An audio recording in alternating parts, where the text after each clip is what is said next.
learn about how to dress with clothes on, right? Good stuff. As she mentioned, I'm from Beaumont, born and raised, been here all my life until recently. Career change took me to Houston, where I continue to build my name and build my value, and so I'm looking for challenges along the way. Well, today I'm going to talk about how to dress for success, and I have most of this from men, young men, of course. I got one slide away. All right, so we got a little piece for you, okay?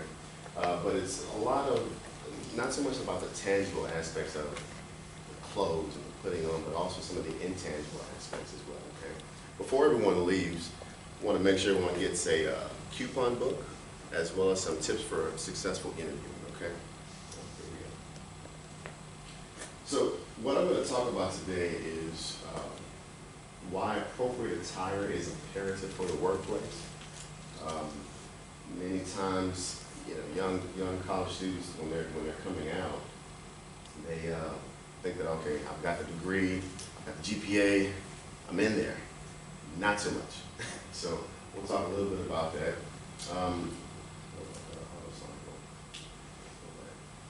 We'll talk about what's appropriate in the workplace.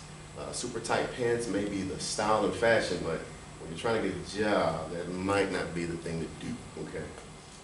We'll also talk about different types of business attire, how to wear them, when to wear them. We'll talk about how to build a functional wardrobe, what to look for in the fit of a suit, okay? If you're 150 pounds, you probably won't need a real big suit, okay? Just saying, all right? And then lastly, we'll talk about what Men's Rouse can do for you, okay? So, appearance is very important, and in the corporate landscape, as you all get into your jobs and your careers, you may hear dialogue and conversation about, business casual, dress down, and those have their places. Well, getting into the door, appearance is who they see about you. Appearance is what they can expect for you.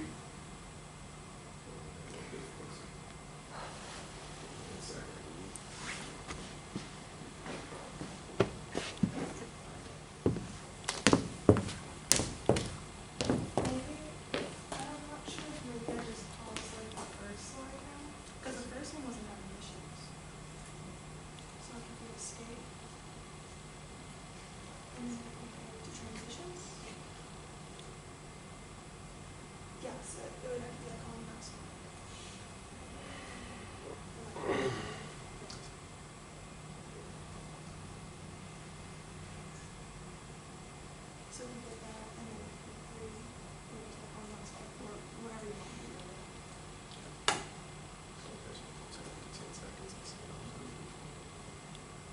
Sorry about this, guys.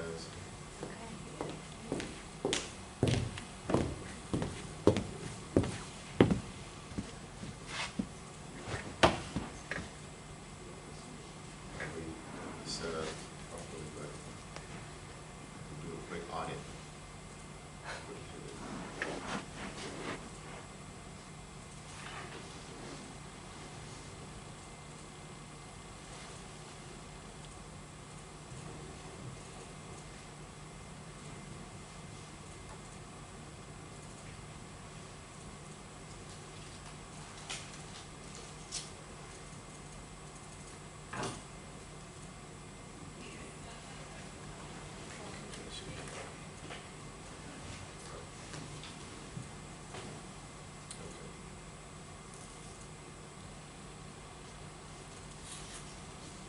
Click slideshow, and then from current slide. Okay. All right. So the appearance is more than just I'm here for the job. My representation on paper. This is the representation in person. Okay. Appearance has a lot to do with self-image, confidence, judgment. For some of those who are going into analytical or management careers, they're looking at body language, when you're walking into the building. And there's some other little tips that we'll talk about also. It talks about your creativity. It talks about your reliability. They're looking to see if your jacket is wrinkled when you walk into the building. Very little minuscule details will tell them more about you that is nonverbal before you may have ever said a word, okay? Appropriate appearance also enhances the probability of success. So obviously everyone knows, you know, your first impression is your best impression. We've all heard that. Well, it's still true today, okay? Because that does reflect who you are. You have a personal brand. Branding is not just about selling products or selling services. You are a brand. You have an image. And what the company is looking at is, do we want to bring on your image to our environment and to our brand? And so whether it's a single person committee interview, whether it's a double interview, whether they have a corporate setting interview and a restaurant interview, they'll have different ways of analyzing how your brand is, how you stack up against what they're doing already. And your appearance also helps to create a sense of community and workplace pride. So, you know, you're there for an interview, and what may not seem like a community, but you know, a lot of corporations today are looking for more community-oriented interactions. So appearance, even though it's just the first day, the first or second day, they're still looking to see, okay, is this a person going to fit with where we're going, with our vision and what we're trying to accomplish, okay? So what is appropriate for the workplace? Well, I went to a speaking engagement on campus a number of years back, and there was a politician who came to speak, and he said, when you're dressing, dress one up. So whatever the dress code is, you always want to do your best to not overdress, but make sure that you're the best representative in the room, okay? Not that stuff with me, I like that. Understand the elements of your company's mission and how that affects your style of dress. That's huge. I myself, before I started working with Men's Wise, I did no research. I had a church member say, hey, can you go put an application? And I'm like, okay, yeah. Put an application, put on my best suit that I had, and it was a 3-button, it was baggy, but, you know, I was like, I did that. But I did no research. And so if you do the research and see what a company, you know, look at the pictures that they have on their website, look at things that they're doing in the community, how are they dressed at those environments and at those events, that'll give you some underlay as far as what their goals are, how they perceive them, how they want the public to perceive them as our organization. Your clothing should not distract or detract from your business objectives. So I get a lot of college graduates who are medical field attorneys, accounting analysts, and they come in, hey Jordan, man, I want the super slim fit suit. I said, you sure you want that job? You know, because the guy might not be wearing a super slim fit suit, you know. You have to understand, you know, what's appropriate. Maybe if you're going into fashion, okay, maybe something to wear that's current, that represents the organization, that might be ideal. But in a more corporate, conservative environment, maybe not so much, okay? So even with an established dress code, you can make choices that reflect your own personality and style. So when I do my consultations in the store, guys are like, I'll let my wife choose. I'll let my girlfriend choose. And I'm like, man, you have style. No, I don't. I'm like, yes, you do. It's just you have to practice it. You have to see what works best with you. But you can still showcase your personal representation, your personal brand in that interview process, okay? And then, obviously, don't get carried away with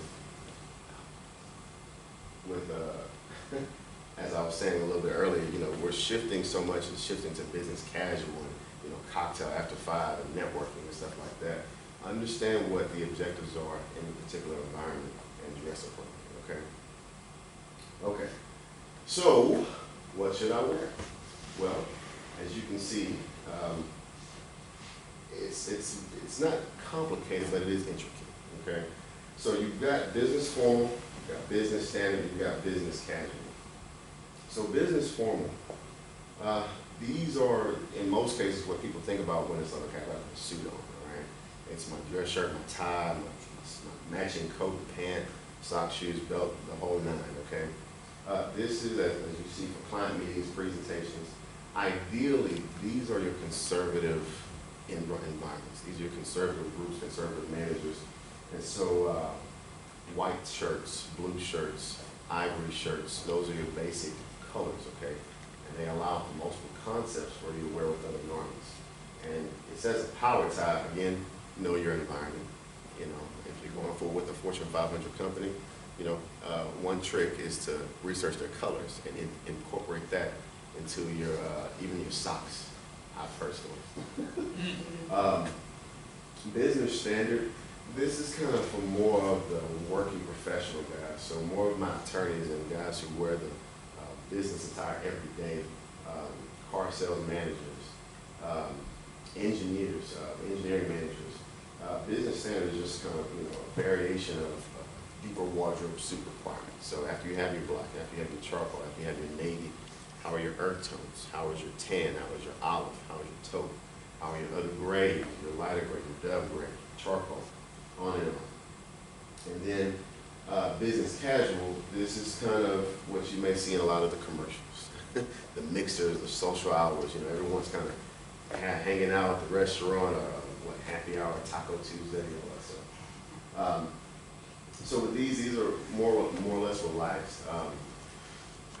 You know, based on the season you're in, based on the part of the country you're in, will determine, you know, do I do what's kind of popular now is I do a turtleneck with the blazer now and the skinny jeans. You know, that's kind of a big thing right now. Or, you know, if I'm in hotter climates, do I do a linen jacket with a linen shirt, linen trousers, or even a linen vest? Okay, we even have linen scarves. Okay. So these are just some ideas about what to wear, again, knowing the environment that you're going into, okay? All right, suit up and button up, workplace appropriate looks. So I'm also going to have a Q&A session toward the end if anybody has questions, okay? So with the navy 2-button,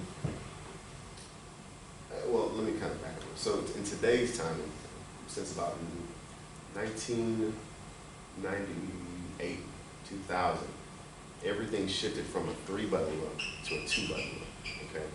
Now, based on weddings, based on galas, black tie events, you will have gentlemen that do 1-buttons, okay, in which they have shawl lapels and all types of style variations. But today, typically, your suit is going to be a 2-button, okay? So if you see someone with a 3-button, you know, they might be out of style, but, you know, just let them make it. You know, they haven't gotten the message yet, okay?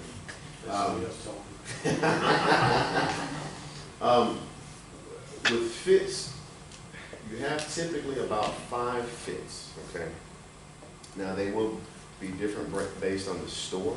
They will be different based on the brand, okay? But typically, you have an executive fit, a classic fit, a modern fit, a slim fit, and an extreme slim fit, okay? And there will be variations of those adjectives, again, based on where you're shopping, okay? So you just have to kind of know your research of your product a little bit before you transact. But in most cases, guys typically will either do a slim or a modern fit, okay, based on what they're looking for. And then, as I mentioned, earth tones, there's, guys just think of khaki, there's olive, there's taupe, you've got a lighter olive, you've got sandstone, it's a lot. We are no longer in the pleat era, so if you see dad or uncle or grandpa, that was a style back in the day with the pleats and the full leg wide pants. Today it is about flat front, okay? Now, I actually had a gentleman who had a custom suit yesterday. He was an ex-University of Texas baseball player. And so he had such a large lower section, we had to consider doing a single pleat based on his fitting requirements, okay? So, you know, that's knowing about your body and about the fit that your body needs also plays a part to the style that you have to implement, okay? So that's just FYI. But I still have some of my old guys. They're not changing. They want pleated pants, and that's just that. They're not changing. So, but you know, those are your typical style pants, either a flat front or a pleated style. Okay. Some other styling notes. Most of your dress shirts should be 100% cotton. Now, most manufacturers are doing non-iron, which basically means don't be lazy, but you can throw it in the dryer and it kind of knocks out the roughs and wrinkles of it, okay? But point collar is still a primary style. There's also, like what I'm wearing, a spread collar, and then there are further collars which are cutaway collars. So it allows you to showcase the knot of the tie differently, okay? Now, that's kind of the standard. What you'll see when you go into stores, you'll see more spandex. So you have a lot of more, more of the younger guys going into the workforce. They're wanting, again, tighter wear, and they wanted to move with them. So they're manufacturing more spandex, and you'll see that as you look at the label and look at the product descriptions, okay? With blazers, contrasting pants, typically most guys are used to a navy blazer and a khaki pant. That's kind of a staple. Those are typically clubs, organizations have dress codes. You can concept blazers. You've got black blazers, gray blazers, tan blazers. You can concept differently just based on what the need is, what you're dressing for, okay? And as I mentioned, flat front is in, and slim fit, you can fit it. That's the look, okay? All right, so these are some visuals as far as some conservative options for guys. So when I'm dealing with guys who are really building their wardrobe, I advocate basic because they're building. They don't have a plethora of options to go to if, okay, I got the job here, 10 years later I have another opportunity from another company, I need to switch up my look a little bit. So I tell them get basics, and then you can build as your career furthers, okay? So as I mentioned earlier, something, your basic whites, your basic powder blues, your basic ivories, your basic grays, those are things that you can implement with multiple garment colors and multiple style looks. So here they just showcase a plain white with a red tie power look. Then another option or idea is a striped version. With stripes, I try not to get too much into style debates about what goes with what.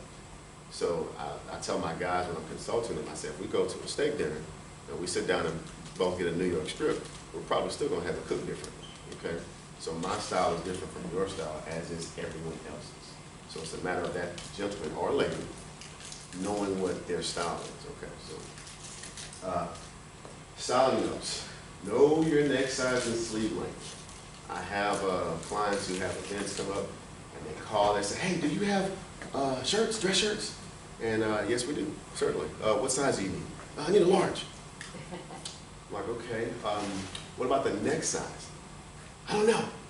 Okay, well, when you come in, we'll measure you. So understanding that as you really, transition to the professional realm, knowing a little bit more about your body measurements, that is very important, which I will be giving measurements today if anyone would like them. So I have some cards for that, okay? And again, keeping different shirts and ties and rotations. And again, everyone's workplace is going to be different. Some people won't wear a suit ever again. And that's just the reality of it. It's just they need a suit or the business attire for the first interview, and then it's khakis and a company t-shirt afterwards. So again, it's really based on what you're doing, okay? That doesn't mean go get 10 suits and just let them sit in the car. Okay. Shoes. Putting your best foot forward.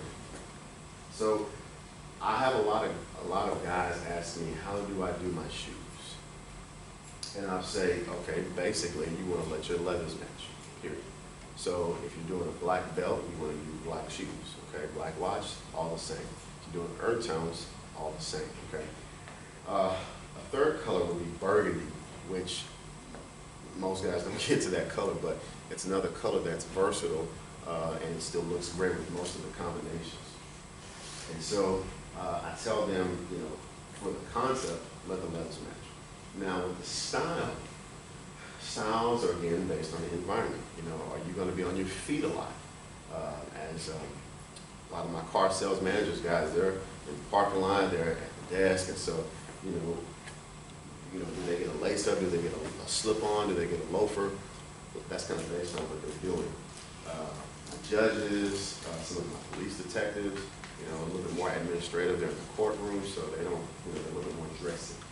But as these are some styles, as you can see, a square toe, in this particular one they call it a light toe because of the stripes for the tip, for the front. And then this slip-on is considered a loafer style, but my younger clients, the loafer style are the very thin, lightweight loafer shoes that everyone put on Instagram and stuff. So as you can see, black shoes are the conservative That's kind of the standard. I think it always will be, just regardless. So they are considered dresses, but as I mentioned, burgundy and brown are also versatile alternatives, okay? Match your shoes and your belt. And ties and accessories can change your look. So, you know, whether it be a pocket silk, whether it's a tie bar, a bracelet, all that stuff just adds sizzle to your stay. That's pretty much it. Okay. Also socks. I like sock game, so I do sock game. Yes, that's anyway. Sorry. All right. So now I get to the nitty gritty of kind of the presentation and a lot of the real deep concerns that most of my young guys have. So I'm going to do a little something different. I'd like 2 guys to come up. I want to do like a little kind of actual presentation. 2 volunteers. I got 1. I got 2. I got 3. These guys a little hand, please.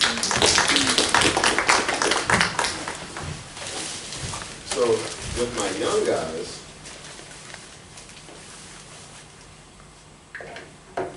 they are having a lot of questions about fit, shoulders, sleeve length,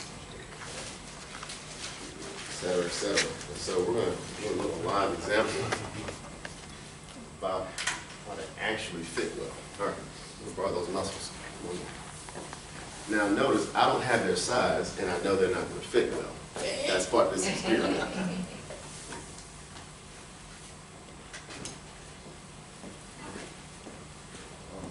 Yes. Underneath for me. Perfect.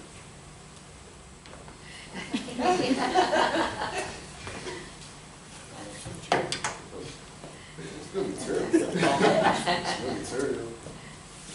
It's going to be tailored. All right. I'm going to come over here. So, with our first candidate, okay, so as we see, the shoulders actually look pretty good. They look like they align very well. However, oh, we've had too many steak dinners. And then I have too long.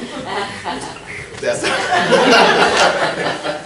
so in this case, with his jacket, he would likely need a size higher, right? And in most cases, he would need a non-slim fit, okay? So the fit actually is based on throughout the body, all right? And there's more intricacies with that, but that's basically how we break down this with what's wrong with it, okay? His coat length is actually okay.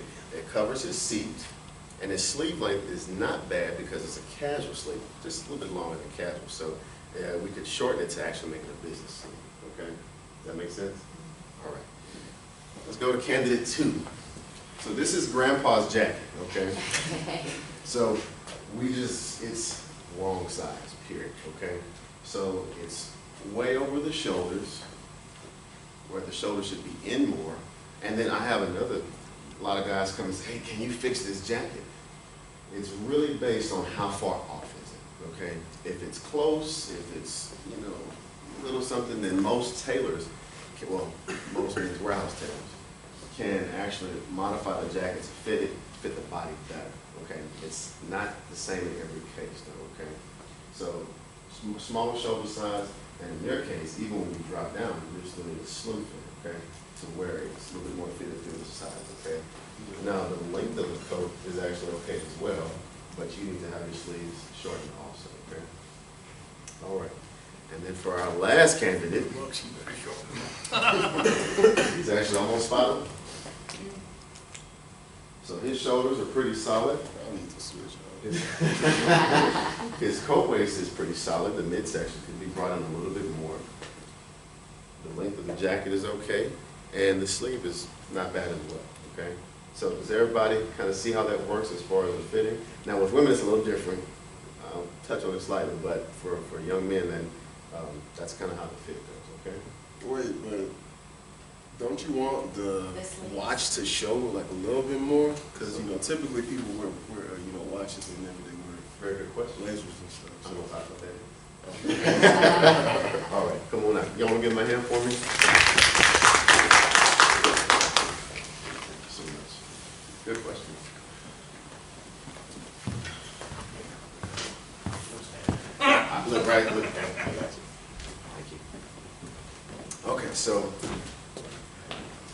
so shoulders, snug but comfortable. And that's also on ladies too. So at my Humble location and at my Woodland location, we have an agreement with a couple of the airlines. And so the stewardess and the flight attendants will actually come in and have their garments altered. And so typically the tailor has to really do those fittings, okay? But in most cases, the fitting is very relative as still far as how it fits through the shoulders and through the bodies. Now, for women, where the big variations are is in the hips, okay? And then also in the coat lengths also, okay? And so this doesn't really cover that much, and I'll talk about also a retailer that is under the Taylor Brands umbrella, where that actually sells women's merchandise, okay? Excuse me. So that's the shoulders. Now, the lapels, these are jacket lapels, okay? And what happens is that the lapel should actually lay as flat as possible on the chest, okay? Now, based on the fit and based on how, comfortable a guy is, they may raise a little, okay? So if a guy's very muscular and he's lifting a lot, that's going to affect the chest build as well, okay? Coat length. So as we saw a second ago, the coat length should cover the seat, okay? And you'll see a lot of images out there where a lot of jackets are just short. So that's just a style. That's just a current, what they call that, theme or fad. Yeah, the trend. So that's just kind of but that's not a real professional image. That's not workplace appropriate, okay? So just keep that in mind. And then with sleeves, as a young man mentioned, so what constitutes a casual sleeve is that the sleeve goes to the break of the wrist and is slightly beyond, okay? A business sleeve is where you have about a 1/4 inch of the sleeve showing, and to your point, a dress sleeve, which is what I have, allows for French cuff and watch, okay? So typically, you'll base your shirt sleeve on where your wrist bone is, okay? That shirt should just exceed about a 1/4, maybe a 1/2 inch, okay? Then your actual coat sleeve is going to be based on your shirt sleeve, okay? And that's universal for men and women, okay? All right. So now, pants. So I couldn't bring pants. That wasn't going to work. We didn't have time to go change and all that. So ideally with suit pants, you want them to rest at the waist. And one question I get a lot of times is, well, can I get a belt to just, pull it in tighter? You can, but that's not the solution, okay? What will happen is that over time, you can damage that waistband by cinching that pant too much, okay? So dress belts are really more so to be an aesthetic. They're really supposed to be a style and, coordinate with, again, the leathers, the shoes, and the watch, okay? But the waistband should rest comfortably at the waist. And another thing, most guys think that their jean size is their pant size. So I'll get guys that come in and say, oh, I wear a 36 pant, or a jean, and I'll give them a 36 pant. Like, something's wrong with your pants. I'm like, no, that's not your pant size. Most guys wear their jeans and their pants are at different levels, okay? So with the waist, you want it to rest comfortably. And another thing is that I'll get a lot of guys who buy stuff at other stores where they do not have tailoring. And that's huge because they buy off the rack and they buy as it is. And they think that that's just the way it's supposed to fit. But actually, you're supposed to have the garment modified to fit you. So most cases, you'll see on the rack, you'll see a 30 inseam or a 32 inseam. Well, it's either going to be too short or it's going to be too long. So what happens is that hem needs to be shortened. Okay, if a guy's a 31 inseam, but most guys think that they just have to settle with that. So I come across that a lot. With the seat, right below the waist, it should fit comfortably. You should be able to sit down and squat fairly easily. You shouldn't have to be too ginger and fear of ripping the crotch or the pants, but I have seen it. So that indicates that that pant is too tight. And so going up a size, having the waist taken in, will give the better fit for that pant, okay? So as you choose the silhouette of the fit, which is the same for the coat and the pant, whether it be classic, modern, slim, or extreme slim, that's going to determine how much room you have in the seat and in the thigh area, okay? So Guys are like, these pants are too tight. Well, you'll need to change your silhouette. So instead of a slim, you may have to do a modern or a classic, okay? And then the pant bottom, this is another kind of professional style variation. So in conservative environments, we like to call it a full break, where, I'm not sure if you're able to see that diagram. There's a break kind of right at the top of the shoe. Okay, so it covers pretty much about 3/4 of the shoe. It doesn't drape, but it just covers it and presents it well.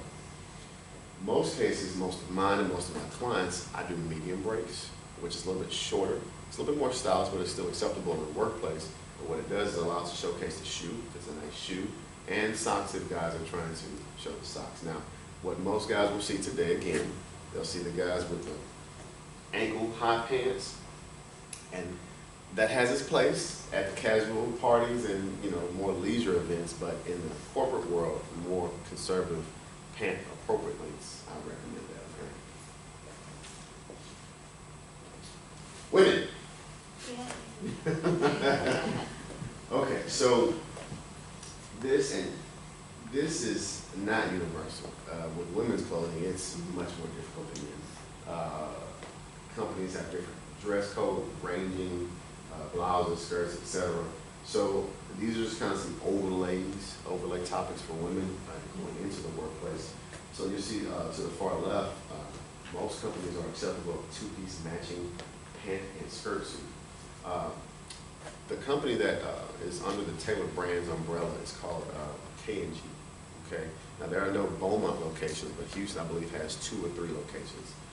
610, I think 290. But they sell men's and women's, whereas Men's Warehouse only does men's. Okay. Now Men's Warehouse does the tailoring for women's garments also. I have actually had a few custom clients that work that are female. So, you know, we can fit, but, you know, it's most clothing vending is at K&G. Black dress pump and portfolio. So a lot of times I've seen in interviews, whether it's in the store or young ladies going to interviews, they have very high heels. And I'm a guy, so, you know, I'm not a woman. So I can't really tell them, you know, hey, I don't think you should wear that. But this is an ideal height for the type of heel or shoe if you're going to wear one to an interview, okay? And portfolios are actually a more professional purse. I mean, women switch purses, I think, a lot, you know, so they have like 10, 20 different bags. So portfolio is a little bit more compact, a little bit more neat, allows you to keep files and doesn't, you know, have you searching for everything. So that's a thought as well. With white blouses, more administrative jobs, I've seen young ladies have that type of attire for. And patterned silk blouses, more or less the same. Insurance associates, you name it. So with the styling notes, with feminine, they just say be tailored and be simple. Also with nails, try not to have real long nails. Try not to have multicolored nails. Maybe either no polish or just something simple, okay? That's my limits. All right, so how do you build a functional wardrobe? So as I was saying earlier with my guys, especially that they don't wear suits often, I say, you know, you want black, you want charcoal, you want navy. Those are your basics. You'll rotate through those and you'll just switch up your tie, switch up your shirt, switch up your shoes, and you've got concept. And in most cases, you can wear your jackets with other color pants or chinos or a dressy denim, not just, you know, leisure denim that you cut grass in. So, but 2 or 3 suits to start. The average lifetime of a purchase for guys who are not in a professional is about 7 to 10 years. So a guy will buy a suit after high school, graduation photos. I might see that client again when he graduates college. I might see him a few more years after that for his wedding or his friend's wedding. I might see him one more time for a promotion or a career change. And other than that, that's pretty much it. You know. So the transactions of suits, is, unless it's like in an attorney or a judge or whatever, it's not a whole lot. So just food for thought. I do recommend having a few pairs of shoes. Where I am, I'm on my feet all day. I'm helping customers and clients. I'm receiving merchandise in. I'm pretty hard on my shoes. So I have a few. And I have some in which case I showcase. So if I'm doing presentations or I'm going to my clients' offices, I have certain shoes that I wear there. And then in the store, I have my shoes that I scratch up and drop stuff on. So just having the thought, balancing the shoe up a little bit is a good idea.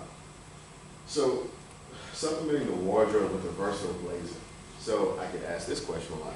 What is the difference between a blazer, a sport coat, and a suit jacket? Does anybody have that question? Okay, y'all already know.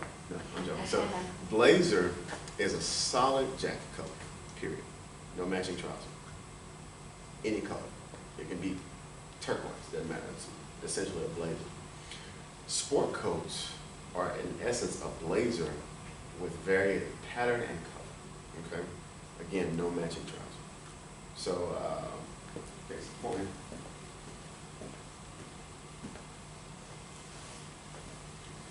So this would be a sport coat. Okay?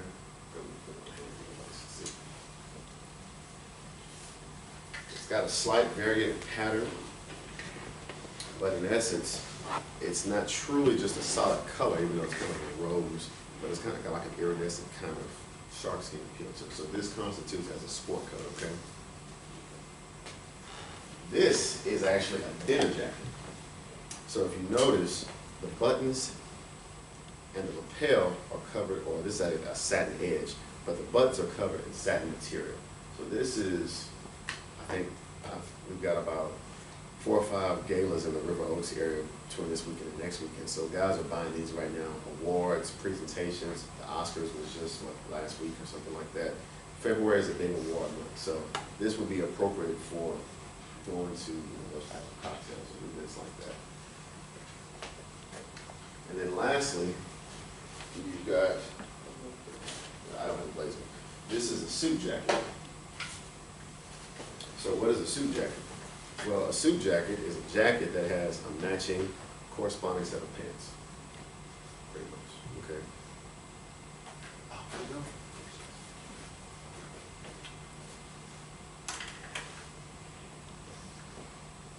go. Okay.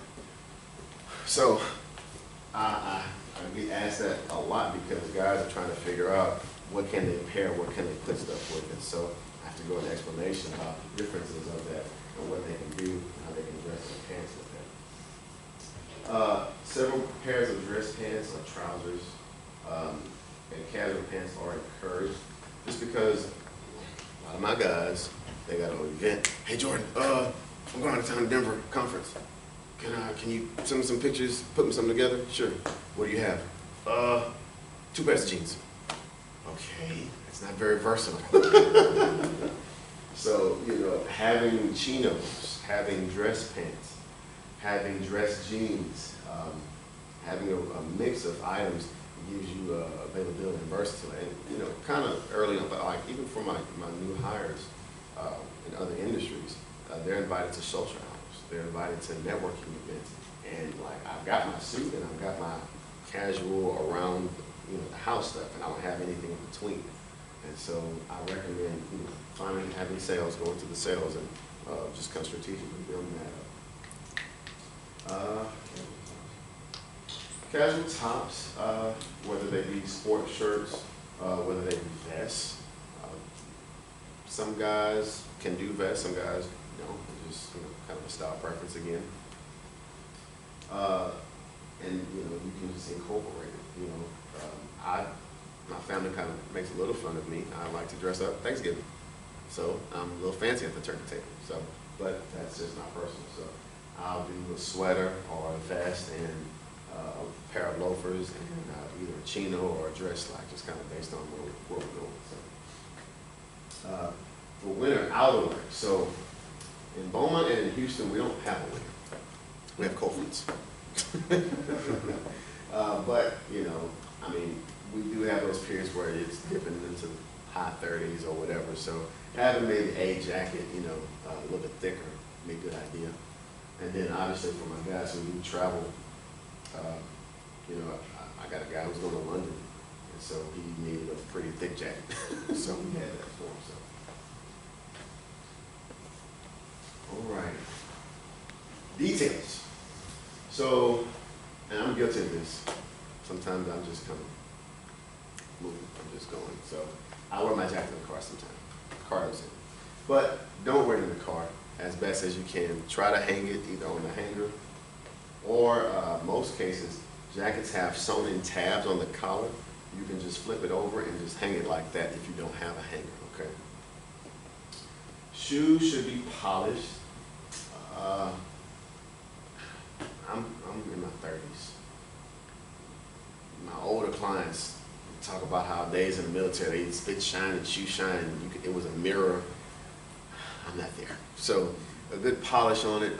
Most cases, you've got a few places in Beaumont that can, you know, just do a good polish on the shoe, just brush it up. If you don't know how to do it yourself, Houston has plenty. But yeah, having the shoe, and I have a few, some clients that tell me women look at the shoes first. So guys, that's a little tip, okay? So keep your shoe game good. Shirt should be clean and pressed, yes. Again, you know, a lot of the shirts are made with non-iron. That's good, it has its place, but as best you can, wash it. I clean my own shirts, so image is everything, and details are noticeable. So, and then with tattoos, it's based on your workplace. I've had clients who are managing bars. They roll the sleeves up, so definitely appropriate. Or they're working art shows, art galleries, you know, so knowing your environment really determines what's, and you know, a lot of it is in job description when you're researching a company, kind of what the environment is, so you'll learn about that.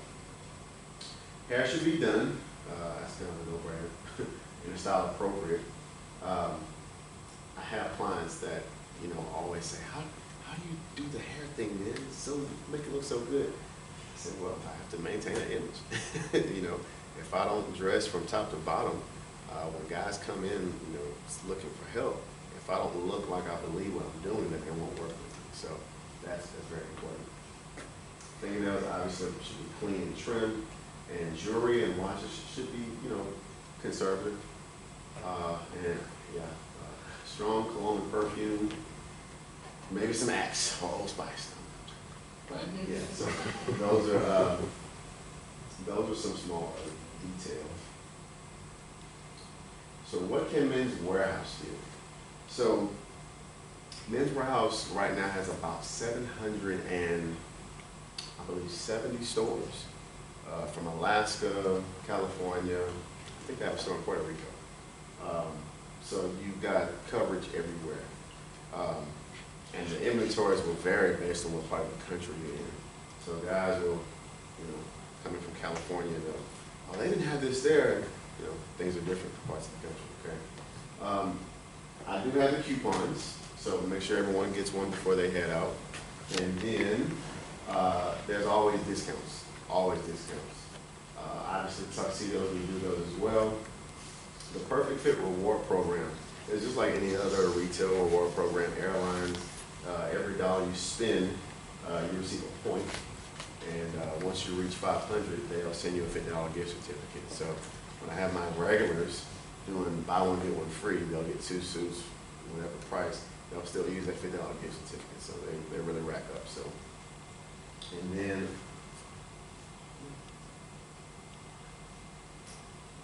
on-site tailoring. So most stores have at least one tailor. Some stores have 2. So, you know, get a lot of calls too. Guys want stuff turned around very quickly. It's based on the workload of that store. And every store is different. So Beaumont is very good. Tony, he does a really good job, and he gets stuff turned around pretty quickly. But again, Beaumont is the only location between Lake Charles and Houston. So it's a lot of folks that come to use that tailoring service. And then free pressing on the suits, they need to be cleaned. We don't put dry cleaning anymore. And then if guys have had garments altered before, we don't recharge to alter those garments again. Okay. Anytime you get a custom suit, we never charge for alterations. Alterations are built into the price point of the custom, which customs, they start out at $395. Okay, so I'm wearing one today. So other than that, I'm going to open up for questions. And then for those who would like measurements, I'm happy to give measurements, and we'll go from there. Yes, sir. All right, so how do you know what type of knot you should tie, depending on the color? Like, should you do like a full Windsor knot, or like a half knot, or does it just simply depend like Full Windsor. Okay. So the Windsor knot is a presentation knot, okay? In most cases for the interview, full Windsor I recommend. I think this actual pamphlet will tell you how to tie a 4 and get a bow tie. But, I mean, you come to the store, most associates know how to do a full Windsor and a half Windsor.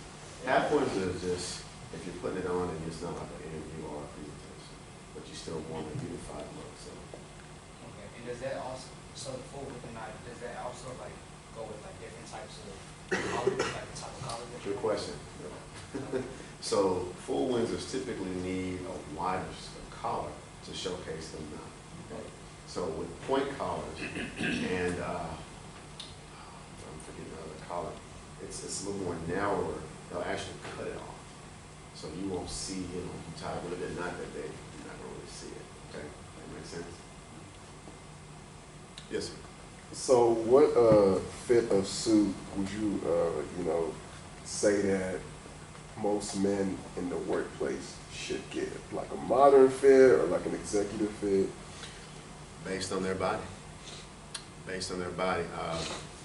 I've done athletes. I've done individuals that are handicapped that are in wheelchairs. They have to have special concessions and alterations for their fit. So it is really, truly based on their body. So we measure, we assess, and then we fit things, and based on how comfortable they are, we'll go with that silhouette, and then we'll just tailor it to their preference. So, I mean, some guys can just fit a slim fit just like that. Some guys can fit a slim fit pant, jacket, but they won't be able to fit like my client last night. He couldn't do it. He had to have a classic pant because he was a catcher for the Texas baseball team, so he did a lot of squatting and such, and so he just wasn't able to fit a slim fit pant. He actually told me he blew out a pair of pants before, so that happens. Who else? Sure. No, it's okay, go ahead. So if I buy some dress pants or any type of dress clothes from like JCPenney or Macy's, and tailoring is like available, can I go to like a men's warehouse to get that tailored? Yes, sir. A lot of times guys they'll buy online. I mean, everything retail is pretty much almost online these days. And Men's Warehouse has adjusted to that. They've shifted to e-commerce a lot. And so they run heavy promotions online. But guys come in all the time with Indochino and other brands and asking if we can tailor it. Because those companies know that we can tailor it. And so pretty much they come to us because our tailoring is universal and consistent. You've got mom and pop shops, but the consistency of work and price points and those are all concerns that you have to consider. Yes, ma'am. I wanted to wait until everybody else had their questions. Sure. Colors. I'm glad that you brought out the point about the leathers matching. But what about your shoes to your suit? What's the rule about brown shoes? It doesn't really go with this color suit, or can you So expand on that? with earth tones, with Yes, sir. browns, Yes, sir. typically, I'll give specific parameters. Okay. Anything earth tone like coat and trouser is open game, right? Most of your navies even well. Now, when you get into the navies, you may want to shift a little bit more darker brown shoes instead of like tans and cognacs. Okay. Then when you get into your gray family, typically medium brown to darker brown. So the tans can still play. We do so many retail wedding groups where they want to do grays and navies and mauve and fuchsia, those colors with burgundy and brown. So that goes well too. I wouldn't recommend it with black. So if you got like a black suit, I probably would either do a black shoe or a burgundy shoe. Okay. Yeah. So presentation, like for, your attire for an interview, Mhm. should you wear black or navy, or does it matter? And if you're wearing black or navy, you can still wear black shoes? Mhm. I mean, It depends on the industry. I think- So I've done so many consultations where like I've got college students all over. I've had to ship stuff to their dorm. And you know, when I'm dealing with whoever's purchasing, I try to get as much pertinent information about, okay, you know, where are they going, where they will be around. For some of my legal students and some of my medical students, I typically just say dark colors. Because I dress the medical professionals. So, you know, as they're coming in, you know, they're telling what they want. Sure. And I'm also assessing, you know, how do you like your office, you know, how do you like your staff. And I'll take that data and incorporate that into my consultations. Okay. And so for those, I'll say darker charcoal, black, and dark navy too. So if you're just one of those people that you described earlier, that you might not need a suit very often, the industry you're going into doesn't require you to wear a suit every day. If you're gonna just need one suit, what color would you suggest? Or is it Charcoal. again personal preference? Charcoal. Charcoal. Charcoal typically will give you the most versatility. Okay. It's okay to wear to a funeral, which in most cases is black, okay? But you can stretch it just about for anything else. And then you can put most of your shoe colors with it. And so also you can off-pair some of your other concepts with it too, as far as other pant colors. Okay. So you can put some of your lighter grays, you can put black with it, some of your earth tones, but with a black suit, that's pretty much just kind of a flat color. So typically funerals, sometimes very full quinceañeras, a lot of quinceañeras, excuse me. And it's harder to put khaki pants with a black jacket. And so, you know, I see guys trying to stretch wardrobes and, you know, I just kind of sit back and just, you want to say something that was like, I don't want to, you may not take it well, you know. But if a guy has to have one suit, charcoal. So, I think this is my last question. If you're buying a suit, a charcoal suit, but you want to, you might look stylish, you can't afford maybe a bright blazer to begin with or a sport coat to begin with, can you use your suit coat and just put on some like dark pants or, jeans, like to go out for the evening and still, or does the suit coat, is it gonna look too bad with jeans? Okay, that's mismatched. You know what I'm trying to say? What I've tried to do is, so my college time is kind of based on the consultant. For my executives, I dress my executives a certain way. Sure. I'll show them some of my higher end stuff. My college students, I know he's gonna need that for a lot of things. So I won't show him something per se inexpensive. I'll try to show him something that's basic, that can kind of stretch and kind of cover a variety of functions and events. Okay. So if he wants to do it with a shirt, he can do it. If he wants to do it with a sports shirt, he can do it. If he wants to do it with a sweater, mock neck, he can do it. Yeah. So picking that ideal suit for where you can use it for a myriad of things, that's really something That's ideal. that you need to look for. And I mean, you know, Ms. Rouse recently, they've shifted their pricing models, and they're very competitive with their promotion prices. So in most cases, you know, where you have some of the companies, you know, pushing value, Ms. Rouse will run promotions in which is comparative, but you're still getting a quality suit, you know, quality garment. So, you know, that's kind of being a part of that promotion. No, absolutely. Anyone else, any questions? None? All right, y'all know how to dress. Okay. Did anybody want any measurements?